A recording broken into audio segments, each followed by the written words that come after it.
పెట్టాలి సార్.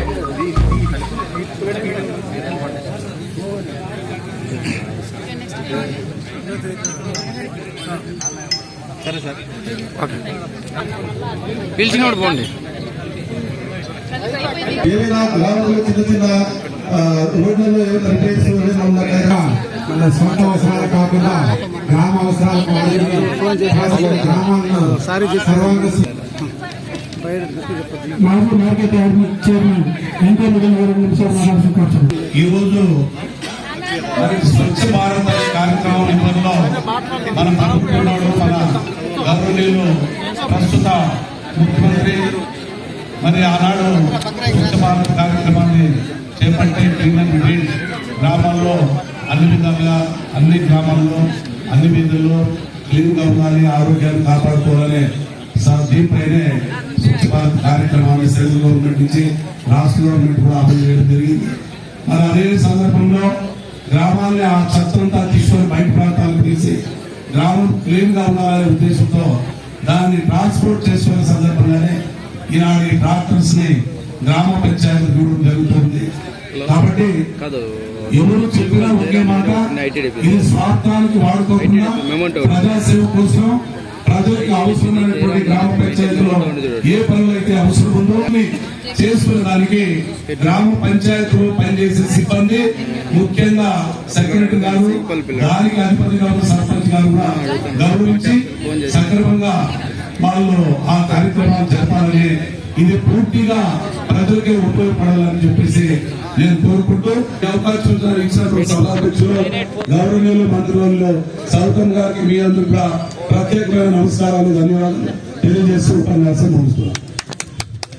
2 నిమిషాలు మాట్లాడుకోవచ్చు.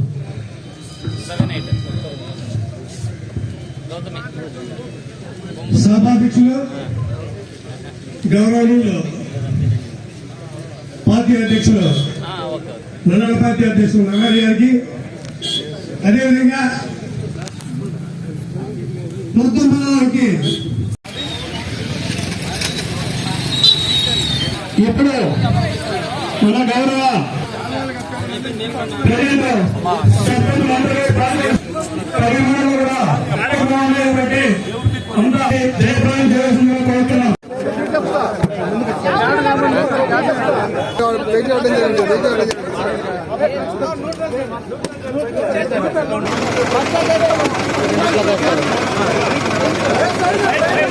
సైడ్ రాండప్ప, పక్కకే పోతారు వీళ్ళు. కొంచెం వెనకే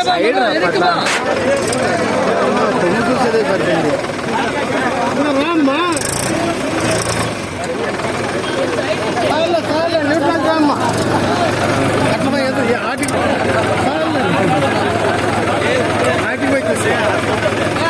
అట్లా సైడ్ లో బాగా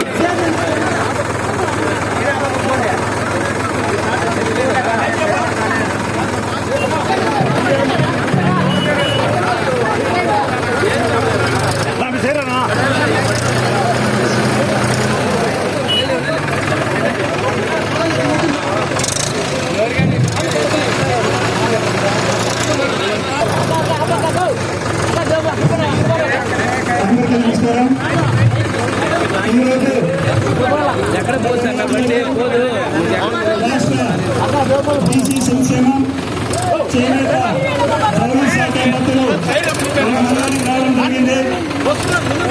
ఈ సందర్భంగా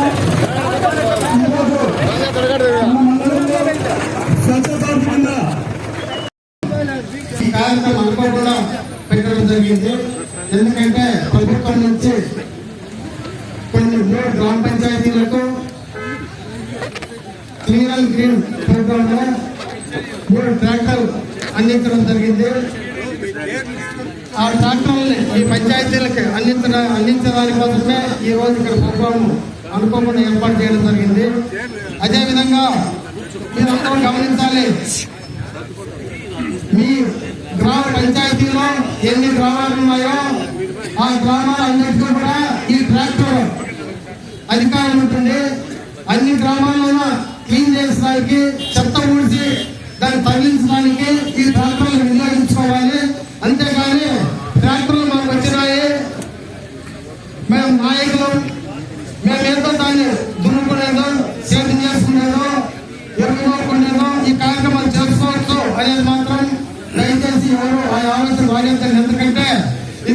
గ్రామ పంచాయతీకి సంబంధించిన విషయం. దానికి రోగాలు రావు, అందరూ కూడా ఆరోగ్యంగా ఉంటారు. ఈ పంచాయతీ యొక్క పరిస్థితి గత 5 సంవత్సరాల్లో ఏ విధంగా ఉంది అనే విషయాన్ని మీకందరికీ తెలుసు.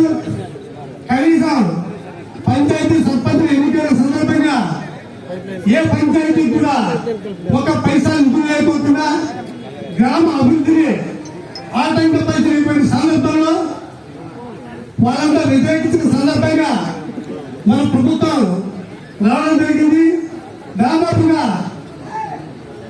వైఎస్ఆర్ ప్రభుత్వంలో ఉన్నటువంటి సర్పంచ్ సమయంలో ఒక్క గ్రామంలో కూడా కనీసం 700 సత్తని క్లీన్ చేసేదానికి పంచాయతీలో ఉన్న సందర్భంలో వాళ్ళందరినీ తొలగించేసి, ఎందుకంటే పంచాయతీలో నిధులు అన్ని ప్రభుత్వమే కాజేసింది. కాబట్టి మన ప్రభుత్వం వచ్చిన తర్వాత పంచాయతీలో కూడా 2-3 గ్రామంలో పారిశుద్ధ కార్యక్రమాన్ని చేయాలనే ఉద్దేశంతో నియమించడం జరిగింది.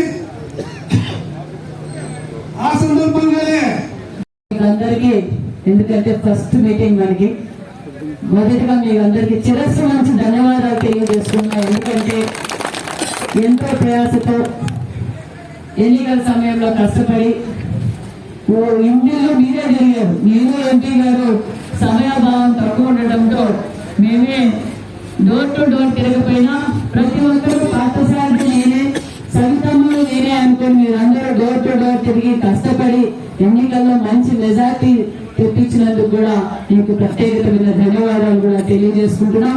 మీరు ఏ నమ్మకంతో అయితే మీ సవితమ్మకు ఓటు వేశారో ఆ నమ్మకాన్ని నిలబెట్టుకుంటానని కూడా ఈ సభాముఖంగా మీకు తెలియజేస్తున్నాం. మరి ఈ రోజు చాలా శుభదినమని అనుకోవాలి. స్వచ్ఛ భారత్ రాష్ట్ర వ్యాప్తంగా కూడా ఒక ముఖ్యమంత్రి గారు, మరి డిప్యూటీ సీఎం పవన్ కళ్యాణ్ గారు సెంట్రల్ మినిస్టర్స్ తో మాట్లాడి ప్రతి పంచాయతీలోనూ స్వచ్ఛ భారత్ అనేది ఉంటే గ్రామ స్థాయి నుంచే మనం అన్ని విధాలుగా అభివృద్ధి చెందాలనే గొప్ప సంకల్పంతో ఈ రోజు ఈ విషయమే కాదు, ఒక పక్క ఈ రోజు మనం ట్రాక్టర్లు ఇచ్చాం, మళ్ళీ నెక్స్ట్ ట్రాలీలు కూడా ఇస్తాం. ఆ ట్రాక్టర్లు ఎందుకు ఉపయోగపట్టుకోవాలో పెద్దలందరూ ఇప్పుడే మనకు చెప్పారు. నేను ఇక్కడున్న లీడర్లు కూడా తెలియజేసేది ఒకటే, ప్రతి ఒక్కరూ దీన్ని బాధ్యత వ్యవహరించాలి. ఇప్పుడు వస్తున్న వైరల్ ఫీవర్స్ ఈవోఆర్డీ కావచ్చు, ఎంపీడీ కావచ్చు, మంత్రి కావచ్చు, వీళ్ళంతా బయటే ఉంటాం. మీరే అక్కడ ఉంటారు కాబట్టి ఎప్పటికప్పుడు ఈ డ్రైనేజ్ క్లీనింగ్ కావచ్చు, వాటర్ ప్రాబ్లం కావచ్చు, కరెంట్ ప్రాబ్లం కావచ్చు, మీరు కొంచెం చొరవ తీసుకొని మా దృష్టికి కూడా తీసుకురావాలని కూడా మీకు తెలియజేస్తున్నాం. గతంలో ఏం జరిగిందో 5 సంవత్సరాలుగా మీకు తెలుసు. ఎలాంటి అభివృద్ధి శూన్యం, ఎక్కడ చూద్దామన్న అభివృద్ధి లేదు. ఏదైతే వైసీపీలో సర్పంచులు అయినారో ఆ సర్పంచుల పరిస్థితి ఏంటో మనకు 5 సంవత్సరాలుగా వాళ్ళు కూడా ఊరు వదిలిపోయారు. వాళ్ళంతా వాళ్ళే చెప్పులతో పట్టుకున్న కాలాలు కూడా ఉన్నాయి వాళ్ళ పార్టీ కార్యాలయ దగ్గర పోయి. కానీ అది కాదు, సర్పంచ్ నిధులు కూడా దోచుకున్న ప్రభుత్వం వైసీపీ ప్రభుత్వం అనే విషయం మీకు అందరికీ తెలుసు. ఈ రోజు నేను తెలియజేసేది ఒకటే, పవన్ కళ్యాణ్ గారు, చంద్రబాబు నాయుడు గారు ఏదైతే 14-19లో సర్పంచ్ గారు రాజీనామా పెట్టారో లేదా అన్న విషయాన్ని మీకు ఒకసారి గుర్తు చేస్తున్నాం. మళ్ళీ మనము 15 ఫైనాన్స్ సర్పంచ్ నిధులు మనం తెస్తాం. కాబట్టి ఖచ్చితంగా మన గ్రామీణ స్థాయి నుంచి ప్రతి పంచాయతీలను అభివృద్ధి బాటలో తీసుకుంటున్న విషయాన్ని కూడా మేము తెలియజేస్తున్నాం. ప్రతి ఒక్కరూ దీన్ని బాధ్యతగా వ్యవహరించాలి. ఎందుకంటే ముఖ్యమంత్రి గారు ఎక్కువగా ప్రాధాన్యత ఇస్తున్నది ఏమంటే గ్రామాలు బాగుండాలి, అన్ని విధాలుగా గ్రామాలు బాగుండాలంటే మనం అందరం కలిసి పనిచేయాల్సిందిగా కూడా కోరుకుంటున్నాం.